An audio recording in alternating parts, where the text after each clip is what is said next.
রাজ্যের দাবিতে লাদাখের লেক শহরে বিক্ষোভ সহিংস রূপ নিয়েছে। বিজেপি অফিস এবং পুলিশ ভ্যানে আগুন ধরিয়ে দেওয়া হয়েছে। বুধবারে লাদাখ কেন্দ্রশাসিত অঞ্চলের লেক শহরে বিক্ষোভ ছড়িয়ে পড়ে। বিক্ষোভকারীরা শহরের বিজেপি অফিসে আগুন ধরিয়ে দেয়, পাথর ছুড়ে মারে এবং পুলিশের সাথে সংঘর্ষে লিপ্ত হয়। বিশৃঙ্খলার সময় একটি পুলিশ ভ্যানে আগুন ধরিয়ে দেওয়া হয়, যা গত কয়েক সপ্তাহ ধরে চলমান বিক্ষোভের তীব্রতা ইঙ্গিত দেয়। कोई समझते हैं हमारी आइडेंटिटी आगे नहीं आती। हमारे इंटरनल इतने मतलब डिफरेंसेस थे, उसके बावजूद तमाम तर डिफरेंसेस को छोड़ के हम एक इसीलिए हुए क्योंकि हमें लगा कि हमारा एग्जिस्टेंस कहीं ना कहीं खतरे में है। 20 সেপ্টেম্বর কেন্দ্রীয় স্বরাষ্ট্র মন্ত্রণালয় লাদাখি নেতৃত্বের সাথে পুনরায় আলোচনা শুরু করার ঘোষণা দেয়, যা পরবর্তী দফা 6 অক্টোবর অনুষ্ঠিত হবে। লাদাখে দীর্ঘ বিক্ষোভের পর এলএবি এবং কার্গিল ডেমোক্রেটিক অ্যালায়েন্স এর অধীনে রাজনৈতিক শক্তিগুলো রাজ্যের মর্যাদা এবং ষষ্ঠ তফসিলের মর্যাদা দাবি করে। স্বরাষ্ট্র মন্ত্রণালয় এর আগে 2 জানুয়ারি 2023 তারিখে একটি উচ্চ ক্ষমতা সম্পন্ন কমিটি গঠন করে। এ পর্যন্ত অত্যন্ত 4 জন নিহত এবং প্রায় 70 জন আহত বলে জানা গিয়েছে। লেহ শহরে ব্যবসা বাণিজ্য পরিবহন সবকিছু বন্ধ। প্রশাসন ধারা 144 জারি করেছে এবং বড় জমায়েতে নিষেধাজ্ঞা জারি করেছে। পরিস্থিতি এখনো উত্তেজনাপূর্ণ। তার আগে আমরা লাদাখের পরিচিতি জেনে নেই।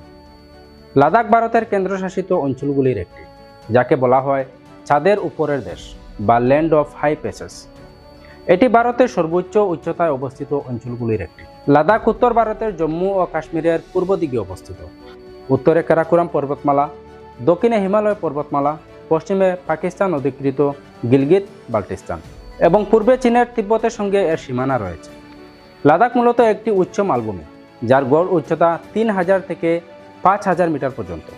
এখানে নদী উপত্যকা, উচ্চ পর্বত শ্রেণী, শুষ্ক মরুভূমি এবং হিমবাহ দেখা যায়। সিন্ধু নদ লাদাখের প্রাণকেন্দ্র। এই নদীর তীরে লেহ শহর এবং আশেপাশে বসতি গড়ে উঠেছে। লাদাখ একদিকে কঠোর ঠান্ডা মরুভূমি, অন্যদিকে অপরূপ প্রাকৃতিক সৌন্দর্যে ভরা। পর্বত, উপত্যকা ও নদীর মিলনে এই অঞ্চলকে বলা হয় ভারতের তিব্বত। 1947 সালের স্বাধীনতার পর এটি ভারতের জম্মু ও কাশ্মীর রাজ্যের অংশ ছিল। 1962 এবং 1965 সালের ভারত চীন ও ভারত পাকিস্তান যুদ্ধের সময় লাদাখের ভৌগোলিক ও কৌশলগত গুরুত্ব বাড়ে।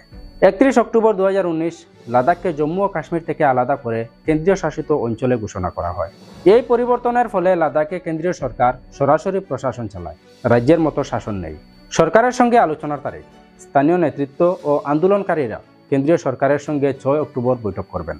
2019 সালে জম্মু ও কাশ্মীর পুনর্গঠনের পর লাদাখকে কেন্দ্রশাসিত অঞ্চল করা হয়। তখন থেকে স্থানীয় মানুষ অভিযোগ করে আসছেন, তাদের রাজনৈতিক প্রতিনিধিত্ব কমছে, ভূমি অধিকার নেই, পরিবেশ ধ্বংস হচ্ছে, চাকরির সংকট বাড়ছে এবং নিজেদের হাতে শাসন করার ক্ষমতা কমছে।